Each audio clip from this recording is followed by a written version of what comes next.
I had been polishing the family heirloom since dawn, as if the more I buffs the gold, the more courage I could rub into myself. It was my father's pocket watch, solid gold, with a delicate engraving of a compass on the back and an inscription inside. Time is the truest inheritance. My grandfather had passed it to my father to me, and now it was meant for my only son, Tom, on his wedding day. I told myself this visit would be a happy one. After all, I was about to give my boy a piece of family history older than both of us combined. But the moment Aurora opened the door, I knew happiness wasn't on the menu. Aurora, my soon to be daughter in law. Immaculate, as always, hair swept up in a glossy bun, lipstick the color of crushed berries, heels clicking against the marble tiles of their front hall. Her smile was tight enough to snap in half. Patricia, she said, like the word was bitter on her tongue. We weren't expecting you this early. I stepped inside, careful not to track in any of the wet spring dirt clinging to my shoes. Their house smelled faintly of expensive candles, vanilla musk with some undertone I couldn't name, but underneath it was a different scent, one I knew too well, disapproval. I wanted to give Tom something before the big day. I held up the small velvet box like an offering. It's a family heirloom. Her eyes flicked to the box and back to my face, one brow arching. That's sweet, but you really didn't need to come all the way over here. We're extremely busy with wedding preparations. Important guests to coordinate, pressed to handle. Her tone suggested that I didn't fall into any category marked important. Footsteps pounded on the stairs. Tom came bounding down, still in a wrinkled shirt like he'd just rolled out of bed. His hair was slightly messy. My boy never had much patience for combs, and the sight of him made my chest ache with the same fierce love I'd felt since the first time I held him. Mom, you're here. He pulled me into a hug before I could reply. Is that? His eyes widened when he saw the box. Your grandfather's pocket watch, I said, pressing it into his hands. It's yours now. He wanted you to have it on your wedding day. Before he could even open it, Aurora's hand landed lightly on his arm. Darling, maybe we should put that somewhere safe, she said, voice dripping with the kind of false sweetness I'd learned to distrust. You know, so it doesn't get lost during all the chaos. Tom frowned. It's not going to get lost, Aurora. It's important. Aurora didn't answer him directly. Instead, she turned to me with a look that belonged more in a boardroom than a family living room. Patricia, we need to be mindful about tomorrow. The guest list is very high profile. Influential people. Media. It's important we present a certain image. I blinked at her. And she hesitated, then her lips curved into a smirk that didn't reach her eyes. Your profession. It's respectable in its own way, of course, but perhaps not something that should be a focus tomorrow. We wouldn't want the conversation to drift. I felt the heat creep up my neck. You mean the fact that I work at a diner? She tilted her head, as if I'd proved her point. You're a waitress. I'm sure some of the guests wouldn't understand. We just want the day to be about us, not about, well. She gave a small shrug. You understand. I glanced at my son. Do you agree with her? Tom's jaw tightened. Mom, you're my mother. I want you there. End of story. Aurora's nails tapped lightly on his forearm, a rhythmic little sound that felt like manipulation. Tom, it's not about keeping her away. It's about managing the narrative. You know how people talk. It hit me then. She wasn't embarrassed about me. She was embarrassed of me. I forced a smile, though my insides were tightening like a fist. Well, I said, trying to keep my voice light. I wouldn't want to shame anyone with my presence. Aurora didn't bother denying the word. She just smiled, victorious. Tom's protest was immediate. Mom, you're not, but I cut him off with a pat on his arm. It's fine. I'll think about it. The light tasted like metal in my mouth. I left with my heart heavier than the watch had ever been. Outside, the spring air was sharp with the smell of rain on asphalt. My shoes clicked against the wet driveway, each step louder than the last. In the driver's seat, I just sat there, fingers clenched around the steering wheel. Her words kept replaying. A shame for the guests, managing the narrative, you understand. Oh, I understood. I understood exactly what she thought of me, A woman in a diner apron, pouring coffee for truckers and retirees, someone to be tolerated at family dinners, but hidden from the polished people she called friends. By the time I pulled into my driveway, I'd made my decision. I would not miss my son's wedding. But I also wouldn't arrive as the meek little waitress Aurora thought she could shove into a corner. I walked inside, set my purse on the counter, and poured myself a cup of coffee. The kitchen felt too quiet, the hum of the refrigerator loud in the silence. I traced the rim of my mug, thinking, if she wanted to play this game, I could play it better. Because Aurora didn't know everything about me. She didn't know the other parts of my life, the ones that didn't fit neatly into her little hierarchy of worth. And when the wedding day came, I'd make sure she and every one of her important guests found out.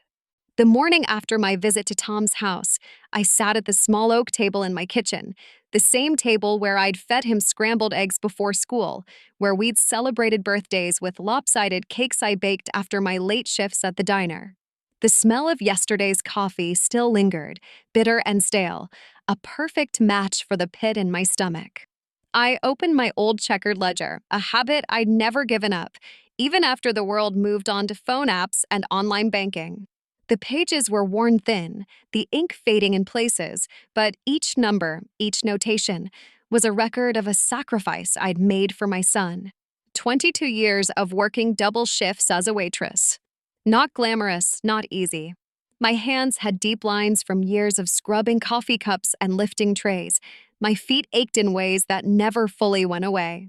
But every aching step, every missed holiday, had been for him. I ran my finger down the columns. Tom's braces, $3,200. His first car, $5,000. College tuition, $48,000 over 4 years. Graduate school loan payoff, $27,000.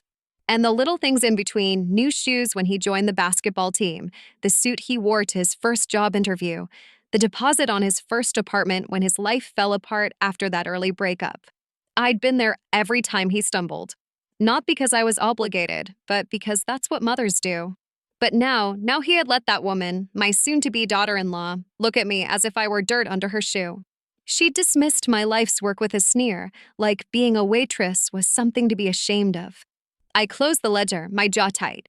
If Aurora thought she could erase me from my son's wedding day, she was wrong. I wasn't going to let her decide where I belonged. But I also knew I couldn't just walk in through the front door as an uninvited guest. No, she'd made that impossible. A different idea began to form, slow but steady, like a pot coming to a simmer. If I couldn't be there as a guest, I'd be there as something else. Someone she wouldn't even think to ban. I picked up the phone and dialed Tony. Tony and I went way back, 30 years, to when he was a dishwasher in the same diner where I waited tables. He'd moved on, bought his own Italian restaurant, and turned it into one of the most respected eateries in the city. We'd kept in touch over the years. He'd always called me Patty Girl, even when my hair turned silver. Tony's Trattoria, came his familiar voice. Tony, it's Patricia, I said, my voice low but determined. Patty Girl, haven't heard from you in ages. You finally coming by for my lasagna? Not today, Tony. I need a favor. A big one. There was a pause on the other end, his tone shifting instantly. Tell me. I explained everything, the wedding, Aurora's insult, my plan.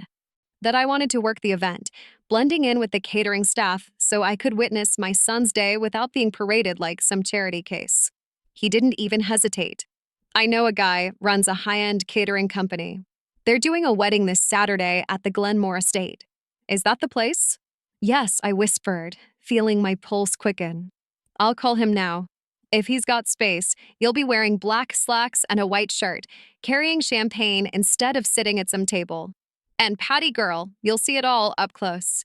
No one will dare tell you to leave. A small smile tugged at my lips. Thank you, Tony. I owe you. You owe me nothing. You've spent your whole life serving others. Time someone served you. When I hung up, I leaned back in my chair, letting the plan settle in my mind. The thought of Aurora's face when she saw me in uniform, probably too self-absorbed to even realize what was happening, filled me with a strange, sharp satisfaction. I wasn't going to let her shame define me. I wasn't going to be erased from my own son's story. This wasn't just about showing up. This was about showing them who I really was. The Glenmore estate looked even grander in the morning light than I remembered from photographs. White stone walls caught the sun and reflected it in a soft glow. The wide drive was lined with cherry blossoms that had just begun to open. The air smelled faintly of fresh-cut grass and distant lilacs. I tightened my grip on my tote, the one holding my black service shoes, my apron, and tucked deep inside, the golden pocket watch. Inside, the ballroom was a hive of motion. Florists adjusted towering vases of roses and orchids, each arrangement taller than the people placing them. Two young men in vests carried in a gleaming tiered wedding cake that looked as fragile as glass. A sound technician tested the microphone, his voice booming, check 1, check 2. Lydia, the catering executive Tony had introduced me to, waved me over with a brisk smile. You'll be on glassware and flatware polish until the first table inspection. After that, I'll have you help with napkin folds. I slipped into the rhythm instantly, cloth in hand, twisting each champagne flute until it gleamed, lining them on the table so they caught the light from the chandeliers above.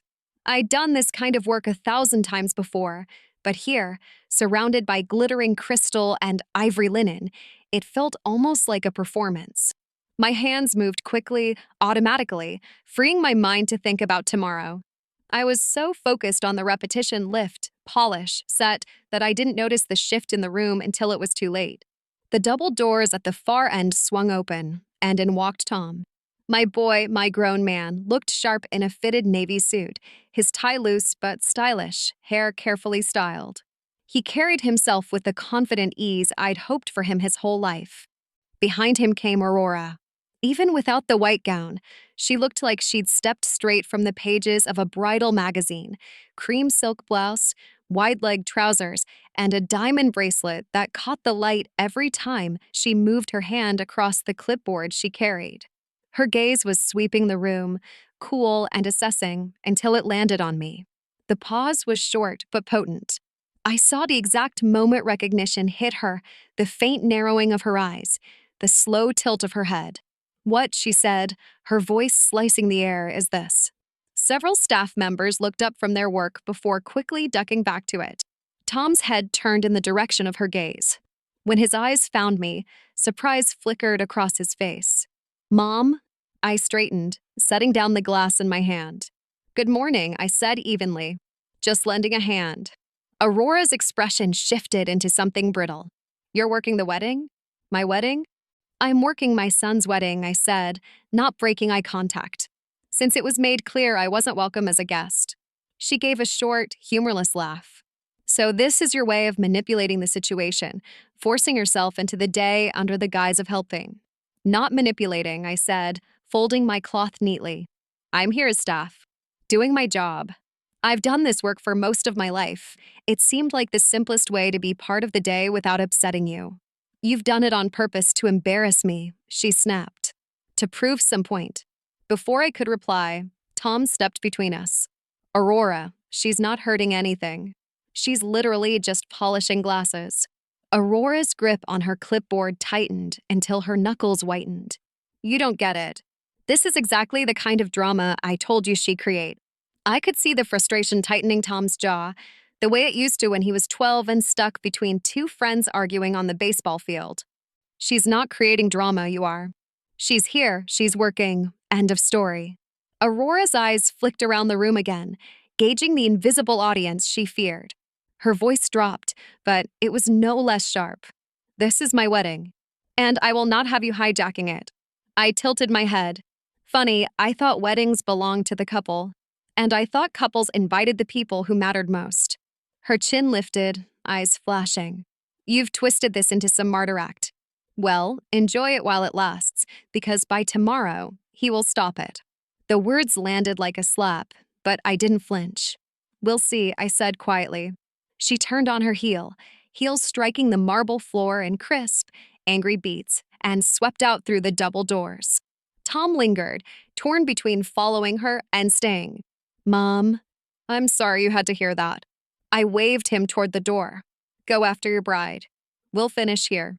He hesitated, then nodded and left, the doors swinging shut behind him. The hum of work resumed, but the air still held the echo of her anger. I picked up another champagne flute and polished it until it caught the chandelier's light like a drop of captured sun.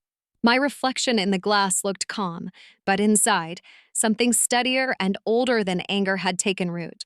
Aurora thought she could stop me. She didn't know how many kitchens I'd survived, how many nights I'd worked through pain, exhaustion, and the smug dismissal of people who thought service was beneath them. I'd been underestimated my whole life. It was almost comfortable. I set the last glass on the table, perfectly aligned, and thought, tomorrow, we'll see who really gets stopped. By the time the last crate of crystal was tucked into its place and the final chair realigned to perfection. The Glenmore estate had settled into an almost reverent hush. The chandeliers hung still, like enormous frozen teardrops, and the scent of fresh flowers lingered heavy in the air. It was nearly 7 in the evening when Lydia released the staff for the day, reminding us to arrive early tomorrow.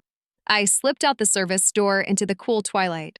My back ached in that familiar, stubborn way it always did after a long shift, but it was a good ache, proof that I'd earned my place in that glittering ballroom.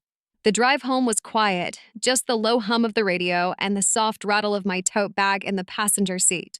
Inside was my uniform, my black shoes, and the golden pocket watch, still warm from my hand earlier when I'd checked its ticking. Tomorrow, it would sit in my apron pocket, hidden but close enough to feel. I'd just set my bag on the kitchen table when my phone buzzed. Tony's name lit up the screen. "Patty girl," he said the moment I answered, skipping the hello. "You got a minute? You're not going to believe what happened after you left." Something in his tone made me sit down. "What happened?" He took a breath, the sound of his restaurant clinking and humming faintly in the background. "Your future daughter-in-law came to see me today." I closed my eyes for a beat. Aurora. Yep. Strolled into my place like she owned the lease. I swear, she had the whole queen of the room thing going, hair perfect, smile perfect, perfume you could smell before you saw her. She asked for sparkling water, and the second the waitress set it down, she got right to business. I waited, my fingers curling around my coffee mug even though it was empty. "Go on." "She offered me money," he said flatly. "A lot of it. 5 grand, cash, to pull you off the catering team tomorrow. Said it would be better for everyone if you stayed home. $5,000. That was more than 2 months' rent for me, more than my father's watch had ever been insured for. And I told her to take her money and use it for whatever people like her use money for, probably silk pillowcases for their dogs. I don't sell out my friends." Despite the knot in my chest, a laugh escaped me. "You're a stubborn old mule, Tony." "From one mule to another," he said, and I could hear the grin in his voice. She must have been furious, I guessed. "You're not wrong," he replied. Her smile tightened up so much it looked like it might snap. Then she leaned across the table and suggested that, well, life could get complicated for me if I didn't reconsider. My stomach tightened. Complicated how? You know the song and dance. Health inspectors suddenly finding things, licensing boards looking twice at permits. She thought she was being subtle, but I've been around enough politicians' fundraisers to recognize a veiled threat when I hear one. I stood and started pacing the kitchen. "She threatened you." "Over me." "Patty, don't start worrying about me. I've had inspectors in my kitchen every year since '98. You think I don't run a tight ship? She can send the whole fire department if she wants. I'll serve them espresso and tiramisu until they roll out of here smiling." His casual defiance made me smile, but my mind kept circling the same thought. This wasn't just a woman wanting me out of her wedding because I didn't fit her picture-perfect guest list. This was someone who couldn't stand losing control of anything. "She's not afraid of me," I said slowly. "She's afraid of the fact that I'm not bending to her, that I'm not part of her script." Tony made a thoughtful noise. "Yeah, that tracks. People like her, they plan the story before the day even happens. And you, my friend, are a plot twist." I stopped pacing and leaned against the counter, the cool laminate against my palms. "Then tomorrow, I'm going to be the best damn plot twist she's ever seen. That's the Patty girl I know." His voice warmed. "Now listen, you keep your head high tomorrow. If she so much as tries to yank you out of that ballroom, you come find me." I'm going to be in the kitchen for the dessert course, and I can make a scene louder than any bride if I have to. We said our good nights, and when I hung up, the apartment felt different. Not empty, charged. Like every object had taken a deep breath along with me. My uniform hung on the back of the kitchen chair, pressed and ready. The shoes sat neatly by the door. I went in the mantel and picked up the pocket watch. The chain slid through my fingers, smooth and warm, the faint tick steady against my palm. My grandfather had told me once, this isn't just gold, Patty. It's a reminder that time is yours to keep or to waste. Choose wisely. I slipped it back into its pouch. Aurora could throw money at my friends, she could threaten and scheme, but she couldn't buy the years I'd spent raising Tom, the late nights I'd worked to keep him fed, the sheer grit that came from living life on my own two aching feet. Tomorrow, the lights would blaze over crystal and roses, music would fill the air, and I would be there, moving quietly, blending in, waiting. And if Aurora wanted a perfect wedding, she'd have to get through me to have IT.by 9 a.m. The Glenmore estate was all humming veins and polished bone. Lydia had the team in a huddle near the service corridor while white-gloved florists slid past with peonies like scoops of whipped cream. Two rules, she said, eyes flicking over our black-on-black uniforms. You are silent lightning, and you fix problems before a guest can name them. Silent lightning. I could do that. I tucked our family watch into the pocket zone inside my apron and pressed the pouch flat against my hip.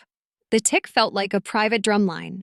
I smoothed my hair into a tight twist, tied on my half apron, and followed the glassware captain to table 11. The day unspooled in precise motions. Lay a bread plate so the knife points in. Reset a crooked charger before anyone notices. Touch the rim of a flute with the polishing cloth until the chandelier breaks into a dozen tiny moons. Guests began to drift in like well-dressed birds, their voices a shimmer over the string quartet. Huts, pearls, laughs that wanted to be photographs. I kept to the seams of the room, a shadow with a tray. And then I saw her.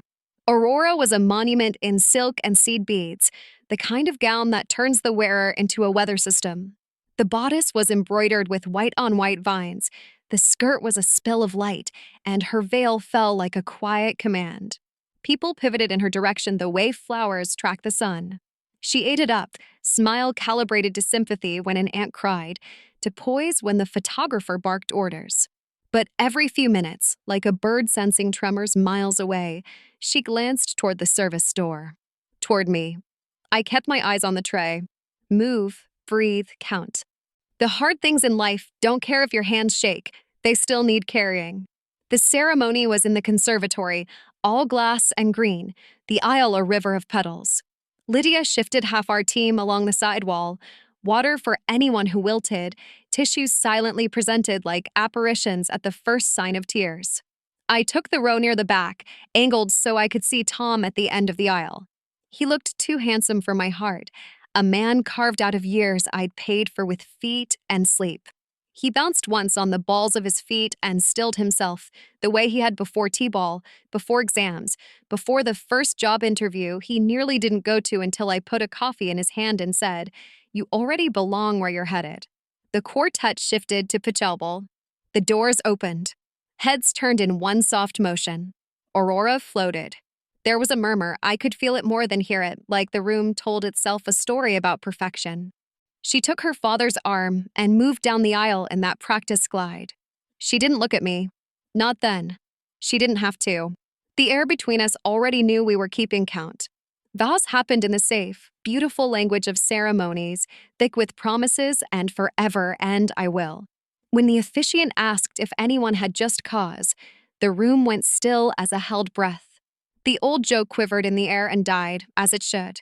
They exchanged rings. They kissed. Applause broke like surf, rolling and pleased. Back in the ballroom, the cocktail hour swelled. I took a pass of hors d'oeuvres, tuna tartare in tiny cones, truffled arancini the color of soft gold, little lamb lollipops glistening like secrets, and slipped between clusters of conversation. I learned the ground quickly. The donors near the windows, the cousins by the bar, the bright young things in shoes they'd regret by midnight. I offered, I smiled, I refilled, and I disappeared again. At table 4, a silver-haired woman in sapphires leaned toward me. Do you have a minute, dear?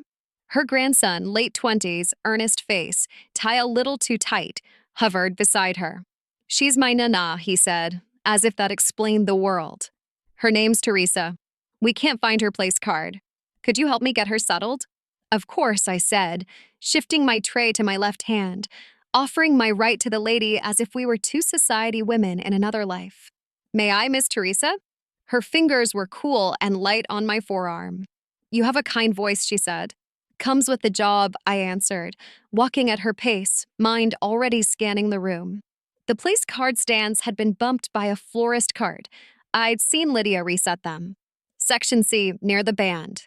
The grandson, I'm Marco, he said, and I told him I was Patricia, followed, his gratitude all over his face.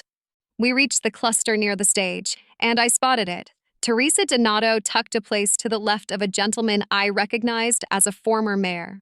Here we are, I said, sliding my hand to the back of her chair, easing it out. May I? I helped her sit, tucked her shawl in gracefully, and pivoted to Marco. Would she like sparkling water or still? I'll bring both. With lemon. Still. And, thank you, he said, voice thick with relief. A woman at the next table, hair like a gray crown, diamonds that had seen stories, watched the exchange and smiled. It's been years since I've seen anyone help a lady sit like that. You must have been trained properly. By life, I said lightly and moved off to fetch the water. When I returned, Marco and Teresa weren't the only ones waiting. A small satellite of eyes had found me curious, warm, noticing, not the gawking attention of gossip, but the kind that takes measure and adjusts its idea of you by one notch up. I placed the glasses, turned them so the lemon faced her like a little sun, and checked the height of her napkin, the angle of her bread plate. Details tell people that they matter. Bless you, she said, and patted my hand. I felt it like benediction. I floated on. The band slid into a Sinatra standard.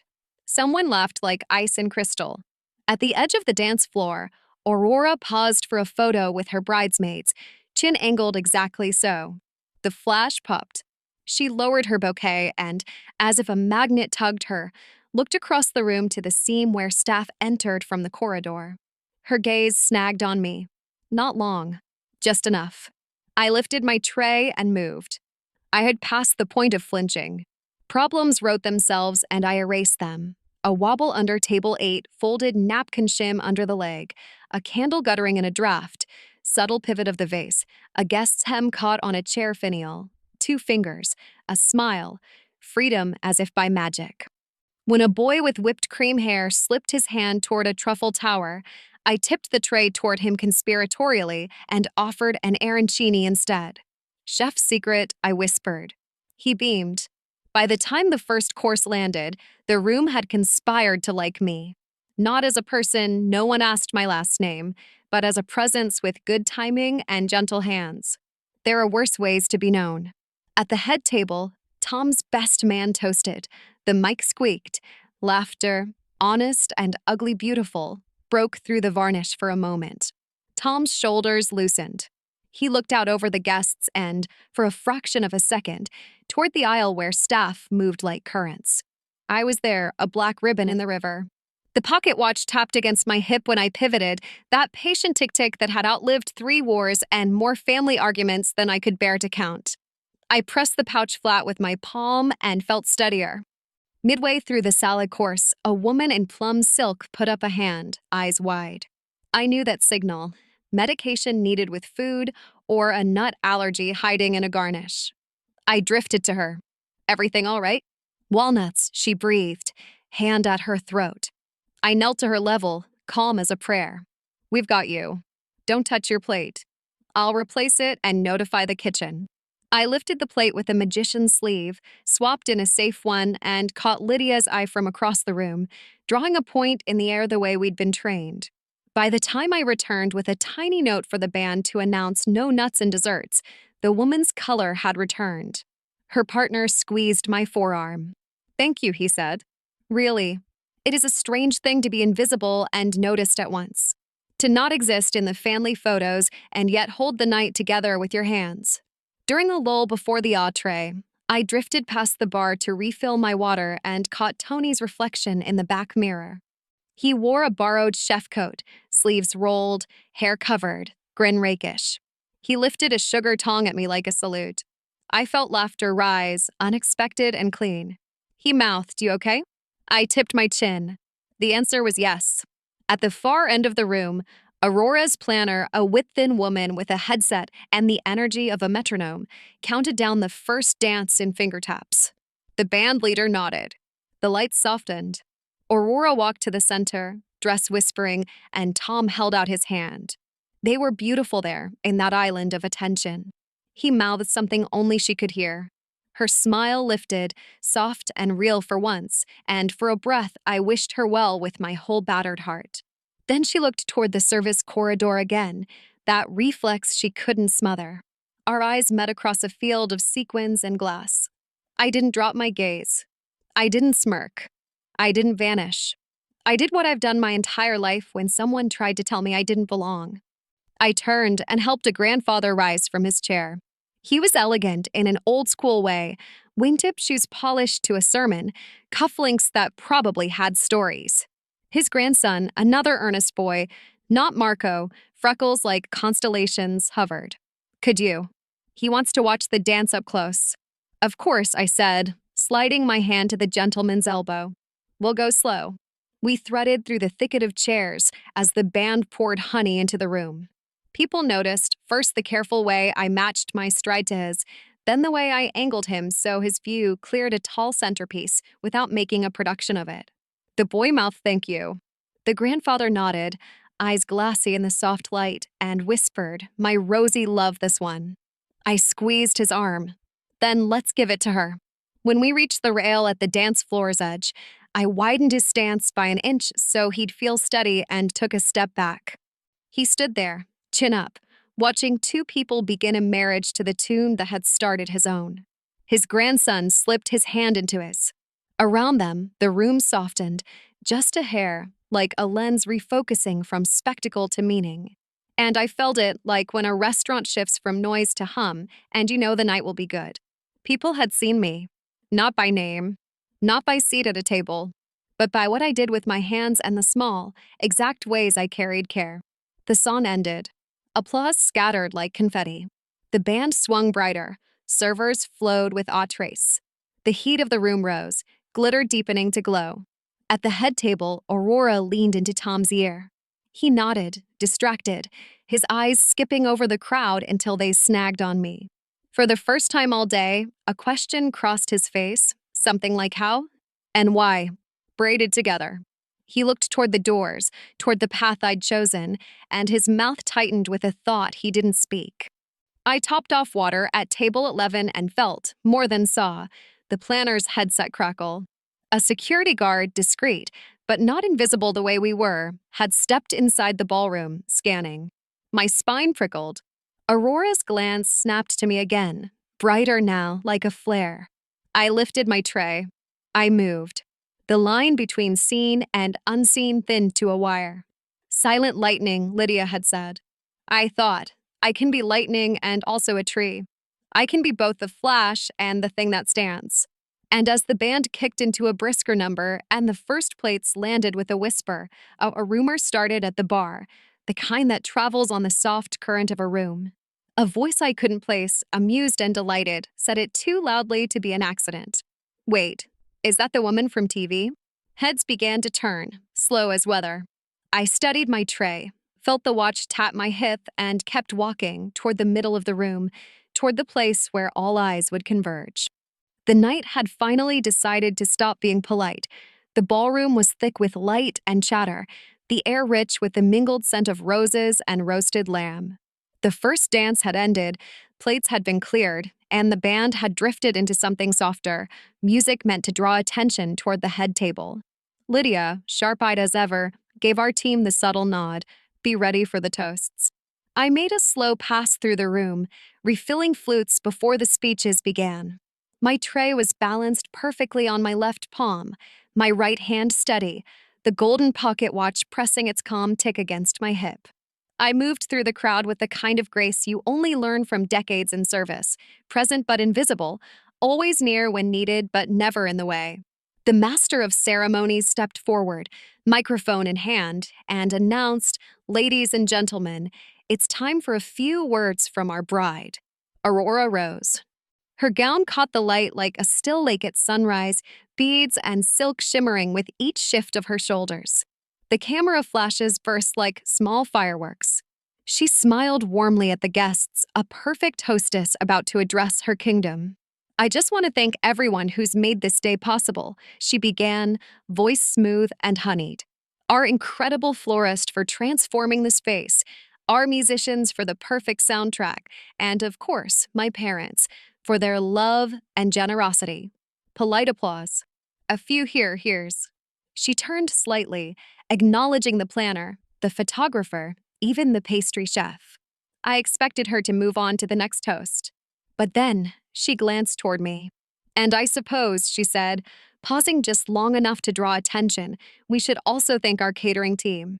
I kept my back straight, my hands loose, the bottle tilted just so over a guest's glass. "It's amazing," she continued, "how much goes into a wedding, every flower, every place setting, every glass of champagne." Her lips curved into something that looked like a smile, but wasn't. "Even my husband's mother is helping tonight." The words were wrapped in sugar, but the tone was steel. A few guests turned toward me, curious. Well, another pause. This one deliberate. Her eyes swept the room as if pulling everyone closer for the punchline. "She's just a waiter," Aurora said lightly, almost laughing. "Hasn't really achieved much beyond that. But still, it's sweet that she could be part of things in her own way." The sound in the room shifted. Not silence exactly, more like a muffled drop in air pressure. I heard a champagne flute set down too firmly on crystal, a fork scrape against china. The smiles on the faces nearest her faltered, as if they'd expected a charming quip and gotten something sour instead. I felt the words hit, but I didn't let them land. Instead, I stepped to the next table, the same calm expression in place. "Would you care for a top-up?" I asked a man in a midnight blue tuxedo. His nod was quick, almost grateful for the distraction. My tray stayed balanced, my hands steady. Table by table, I poured champagne as though her words had evaporated before they reached me. A woman in emerald silk murmured as I filled her glass, "That was uncalled for." She gave me a small, approving smile, the kind that says, "I see you." At the next table, a younger guest with sharp eyeliner and a sharper tongue muttered under her breath that she couldn't handle a 10-hour shift on her feet. Her date smothered a laugh and lifted his glass to me in silent toast. I didn't engage. That was the point. If Aurora wanted me to flinch, she wasn't going to get the satisfaction. At the head table, Tom's jaw was clenched tight. His eyes were locked on Aurora, his hand gripping the base of a champagne flute. He leaned toward her, his lips moving in quiet, pointed words I couldn't hear over the low buzz of conversation. She kept her smile fixed, eyes forward, but I saw the faint pink rise in her cheeks. As I passed behind him, Tom reached out and brushed my arm. "Mon," he said softly, the apology heavy in his voice, "I'm so sorry." I met his gaze and gave the smallest shake of my head. "It's fine, Tom. Enjoy your wedding. Let me do my job." He hesitated, wanting to say more, but I moved on before he could. Because this wasn't just about me. This was about showing the entire room what composure looked like in the face of a deliberate slight. By the time dessert service began, the current in the room had changed. Conversations flowed again, but the glances I caught from guests were warmer now, measured in respect, not curiosity. People remembered dignity far longer than they remembered petty insults. Aurora, for all her glitter and grace, didn't realize that. But I did. And in that moment, I knew. Her words had done more damage to her than they ever could to me. Dessert service had just begun, the ballroom humming with the gentle clink of silver spoons on porcelain and the quiet murmur of post-dinner conversation. The air was heavy with the scent of espresso and caramelized sugar. My focus was on the mechanics, coffee in the right hand, sugar bowl in the left, smile soft but efficient when the shift started. It began as a low exclamation from the far corner near the bar. Hold on. I know that woman, a man in a dove gray tux said, pointing not rudely, but with the startled certainty of someone pulling a name from deep memory. The small group around him leaned in, curious. Who, the server? One asked, tilting his head in my direction. Yes, I'm telling you, she was on TV. He pulled his phone from his jacket and began tapping furiously. It's going to drive me crazy until Here, Patricia Lane. Hearing my old name out loud was like tasting a forgotten flavor, familiar, bittersweet, and so far removed from my present life that for a moment, it felt like it belonged to someone else entirely. Patricia Lane, he repeated, holding the phone up so the others could see. She was in Shadows Over Venice, right? Golden Globe nominee, early 90s. The reaction was immediate. Another guest, a woman with a cascade of silver hair, gasped and touched her companion's arm. Yes!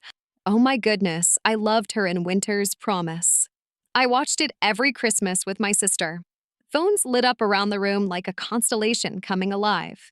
Screens filled with images I hadn't seen in decades, me in a period gown against a backdrop of Venetian canals, my face lit by stage lights, laughing on talk shows, standing at a podium with a statuette in hand. She's right here, someone near the dance floor whispered loudly, as if the discovery were too good to keep quiet. The ripple became a current. Guests began craning their necks to see me more clearly. I heard my name repeated in pockets of conversation. Patricia Lane, remember her. She was brilliant in that courtroom drama. My mother had her movie on VHS. I kept working. I poured coffee for one table, offered sugar to another, my expression calm but not unfriendly. The watch at my hip ticked steadily, anchoring me. And then, over the soft noise, came a voice I knew by heart. Mom? Tom was standing now, his chair pushed back. His face was a mixture of surprise and, most unexpectedly, pride. Is this true? He asked quietly when I came near, as if speaking too loudly might break the moment. I looked at him and nodded once. It's true. He shook his head slowly, a smile tugging at his lips. You were famous. You never told me. I kept my voice even, because it didn't matter as much as you did. His brows drew together. You gave it all up. For me, I said simply, and I'd choose the same way again. The films were wonderful, the applause was nice, but they weren't you. You needed me at home, not on a set half a world away. For a moment, his eyes glistened. He took a step closer, his voice low. I had no idea. That was the point, I said softly. Around us, the swell of chatter grew. A man from table 4 approached with his phone. Excuse me, he said, slightly breathless, but you were incredible in the long winter. That scene in the snow, he stopped himself, looking almost embarrassed. It stayed with me all these years. Thank you, I replied. I'm glad it meant something to you. A pair of younger guests, probably in their 20s, were already on YouTube, showing their table a grainy clip of my Golden Globe nomination. She looks exactly the same, one whispered, almost as if I couldn't hear. The more they searched, the more animated they became, trading favorite roles, quoting lines. Even the bandleader glanced over, recognition dawning in his eyes. At the head table, Aurora sat very still, her champagne untouched. Her smile had hardened into something brittle, like sugar left too long under a heat lamp. I returned to work, but now when I poured coffee or refilled a glass, people met my eyes differently, curious, respectful, even a little odd. I wasn't just a nameless server anymore. I was someone they'd once welcomed into their living rooms through a glowing screen, someone they'd rooted for, cried with, admired. Tom followed me for a moment, his voice low but fervent. I can't believe you kept this from me all these years. You didn't need to live in my shadow, I told him. You needed room to make your own story. He looked at me with a pride so unguarded it made my throat tighten. The truth was out now. And as the guests around us shared memories of films and moments from a career I'd quietly folded away, I felt something lift in me, not the weight of the past, but the relief of knowing that if my son had to learn the truth, he was hearing it in the one place where my dignity still stood, unshaken. Aurora's eyes found mine from across the room, and for the first time that day, she looked uncertain. It started with one voice, but it didn't stay that way for long. Near the center of the ballroom, a man in a forest green dinner jacket rose to his feet, champagne flute raised high. To Patricia Lane, he called, his voice ringing out over the clink of cutlery and the soft murmur of the band. A real star and a real mother. There was a moment's pause, as if the room collectively decided whether to join in. Then the applause came, swift, unrestrained, and loud enough to make the chandeliers quiver. Chairs scraped back as more guests stood, glasses lifted toward me like tiny golden torches. To Patricia, a woman in midnight blue silk echoed, for choosing family over fame. The sound rolled through the ballroom like a warm tide, applause swelling into cheers. Guests turned in their chairs to face me, smiling, nodding, raising their glasses. Some were strangers, others I vaguely recognized from earlier polite exchanges at their tables. Now their expressions were different, open, approving, curious in a kind way rather than the cold appraisal I'd felt when I first arrived. I could feel heat rising to my face, not from embarrassment, but from a rare, quiet pride. It wasn't the kind of attention I'd known in my acting years. This wasn't the roar of a movie premiere or the blinding flash of paparazzi, but it felt richer, warmer. They weren't applauding the costumes or the roles. They were applauding the choice. And then I saw Tom. He was already standing, glass in hand, his eyes locked on me. To my mother, he said, his voice carrying effortlessly across the room. The strongest, most selfless woman I know. The cheers grew louder, the applause longer, and I felt the moment crystallize into something I'd carry for the rest of my life. I set my tray down on a nearby table and inclined my head slightly, acknowledging the toast without stepping into the center. Across from me, Aurora sat stiff in her chair. Her hand was tight around the stem of her glass, her knuckles pale against the gold rim. She didn't stand. She didn't smile. And for the first time since I'd known her, her expression was uncertain, less the confident, untouchable hostess, more a young woman realizing that the ground under her had shifted. The applause tapered into a low hum of conversation, but the warmth in the air didn't fade. Guests leaned toward each other, trading whispered remarks, pointing in my direction with smiles that no longer felt calculated. That was when I heard a voice I hadn't expected in a lifetime. Well, if it isn't Patty Lane, stealing the show without even trying. I turned, and there he was, Frank Delaney. His hair was more silver now, his face carved with years, but the twinkle in his eyes was the same one that had charmed actors, producers, and audiences alike.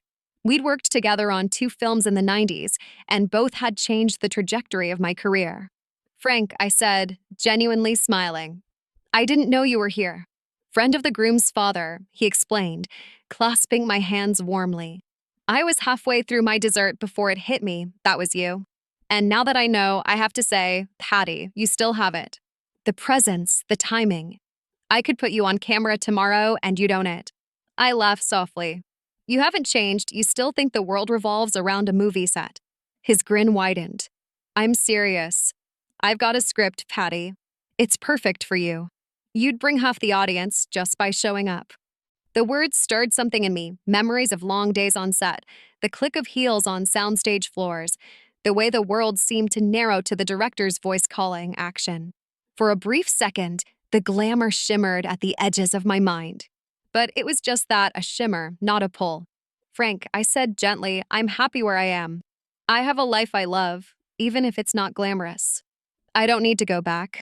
He studied me for a moment, then nodded with a knowing smile of someone who'd fought and lost to the same choice.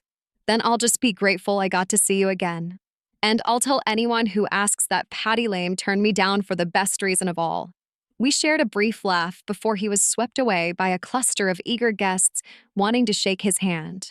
When I picked my tray back up, something had changed. People greeted me now when I approached their tables. They asked questions about my films, yes, but also about life now. Some simply said they admired what I'd done for Tom. Even when I refilled a water glass, they looked at me with a kind of respect you can't buy and can't demand. From her place at the head table, Aurora watched it all unfold. The easy dominance she'd enjoyed all evening was gone, replaced by a brittle stillness. She was beginning to understand what she'd done, how the just a waiter line had boomeranged back at her, shattering the image she'd wanted to project. And I hadn't said a single cruel word in return. The band had just eased into something low and romantic, the kind of music meant for couples to sway to after the formalities were done. The glow from the chandeliers softened the golds and creams of the ballroom until the whole room felt wrapped in warm light. Guests were laughing in small groups, leaning toward each other with the relaxed intimacy that comes only after good food and plenty of champagne. I was stacking empty dessert plates onto a tray when I noticed movement at the head table. Aurora was standing. Not just standing, composing herself, smoothing the silk of her gown, the way she did when she wanted the attention of the room. She stepped out from behind the table, her heels clicking softly against the polished floor. The chatter began to hush in ripples until only the faint hum of the air conditioning remained. She walked to the microphone stand. The band faltered and faded into silence. Heads turned. A few curious whispers floated up from the back. I kept my eyes on her, not out of challenge, but because something in her expression was different. She took hold of the microphone with both hands, inhaled deeply, and let her gaze sweep across the room before it came to rest squarely on me. "I owe someone here an apology," she began, her voice clear but quieter than I'd ever heard it. "Earlier this evening, I said something unkind, disrespectful. I believed I understood dignity, but tonight I realized I was wrong." The room stilled even more, as though everyone was leaning in. This woman, Patricia, is not just anything. She is grace. She is strength. She is someone who walked away from a career most of us would dream of, not because she had to, but because she chose to put her family first. That choice, that sacrifice, is the kind of dignity I hope I can live up to. A murmur of agreement rippled through the guests. Someone near the back even gave a soft, approving clap. Aurora's eyes stayed on me. "Patricia, I don't want us to be at odds. I want us to start fresh, to build something real together. Will you accept my apology and be part of this family with me?" For a long moment, I didn't move. Not to make her sweat, though some might have, but because I was weighing my answer in the silence of my own heart. I thought about the sting of her earlier words, the way she had looked at me when I first arrived, and the public attempt to diminish me. I thought about Tom, his face when the truth of my past had come out, the pride in his eyes. Then I set down my tray, smoothed my apron, and stepped forward. I stopped a foot away from her, extended my hand, and met her gaze without flinching. She reached for it. Her fingers were cool, her grip steady but not forceful. The applause began almost immediately, softer than before, but warmer, a sound full of approval rather than spectacle. And then Tom was there, moving between us, an arm slipping around my shoulders. He looked at me with that same unguarded pride, then turned to Aurora. Without hesitation, she placed her free hand on his arm. It wasn't perfect. It wasn't some fairy tale reconciliation. But in that moment, we were choosing the possibility of something better. From the front table, Sophia, Tom's cousin, stood with a smile that could have lit the whole ballroom. She crossed the floor quickly, her dress swaying, and wrapped both arms around me and Aurora, drawing us in until Tom was pulled into the embrace too. "Now this," Sophia announced, her voice carrying over the crowd, "is what a wedding is supposed to be about." The guests laughed, cheered, and raised their glasses again. The band struck up a brighter tune this time, one that seemed to loosen the air itself. People began to dance, not in the polite, formal way of earlier, but with genuine joy. The tension that had hovered at the edges all night seemed to dissolve, replaced by something warmer and stronger, something that felt like the real heart of a family celebration. As I stood there with my son and his new wife, I realized that forgiveness, like acting, was a choice. And tonight, I had chosen my role carefully. The celebration didn't just pick up after the apology, it transformed. Where before there had been polite laughter and measured smiles, now there was warmth that spilled over like champagne foam. The band found a livelier rhythm. Children darted between tables chasing each other with harmless shrieks, and the smell of coffee and sweet liqueur hung pleasantly in the air. Aurora was still at the microphone, the light catching in the beating of her gown. She looked out at the room, not scanning for approval, but truly seeing the people before her. She raised her glass again, and this time there was no performance in her expression, only sincerity. I have one more toast, she began, her voice carrying with ease. To Patricia, not just my husband's mother, but the woman who shaped him into the man I love. She taught him what loyalty, kindness, and resilience look like. And tonight, she's taught me the real meaning of family. There was no hesitation this time. Glasses went up all over the room, some guests even standing. The applause was genuine, warm, almost protective. I felt it move through me, not as the heady thrill of being watched as an actress, but as the steady affirmation of being known as a person. Aurora set down her glass and stepped away from the microphone.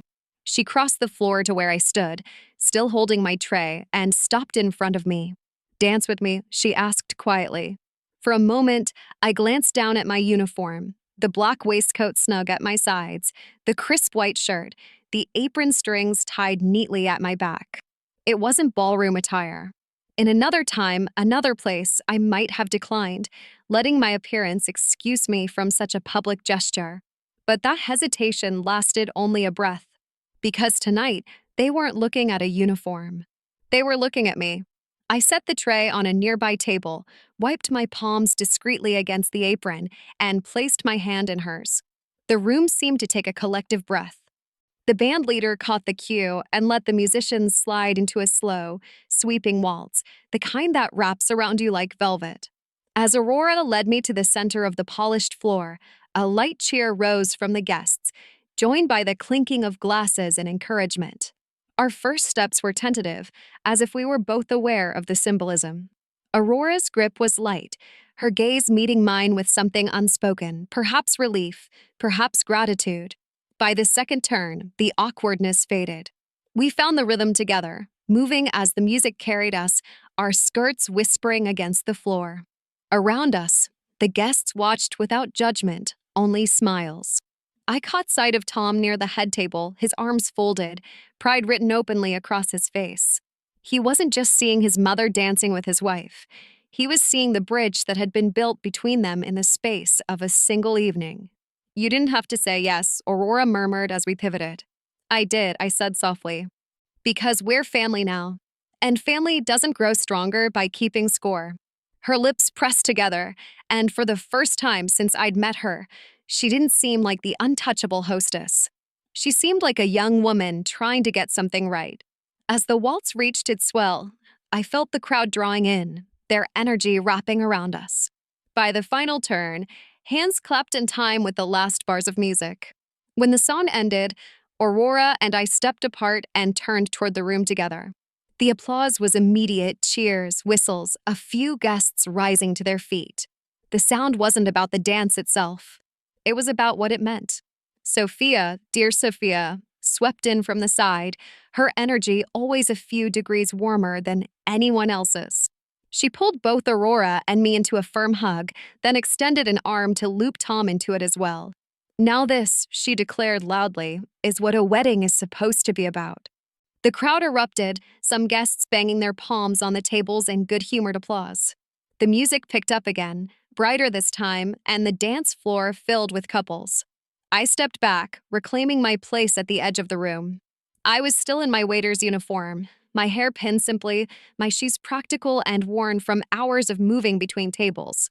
But it didn't matter, not to me, and not to anyone watching, because they no longer saw me as just a waiter. They saw me for what I had always been, a loving, worthy mother. And in that moment, under the golden glow of the chandeliers, I realized that was the only role I had ever truly cared to keep.